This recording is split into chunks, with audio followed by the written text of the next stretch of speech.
छोड़ दीजिए मालिक, बहुत ठंडा है। अरे चुप, बताइए तो हमारा खुद के लड़का 8 बजे तक सूता है, पूरा गांव का लड़का जाग गया है, क्या इज्जत रह जाएगा? साला कुंभकर्ण के औलाद आदमी छोड़ने पर भी जाते हैं उसको।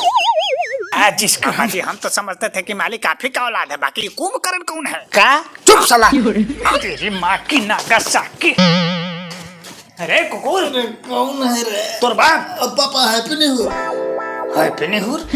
सर उठेगा कि परा दे? पापा हम सोच रहे थे कि साल के पहला दिन है, मजा से सूत के काट लेंगे तो पूरा साल एकदम मजे में कट जाएगा। आप तो अरे उठेगा कि फेंक दे? अरे ना पापा, जा रहे हैं हैप्पी न्यू ईयर पापा, बाकी नहाएंगे नहीं। अच्छा तो आज हम देखते हैं कैसे नहीं नहाता है। चल। अरे ना पापा नहा रहे हैं। इतना ठंडा में बताइए कितना हथियारी बाप है, एक लड़का लड़का के झुकेगा नहीं साला। हो जाएगा ना।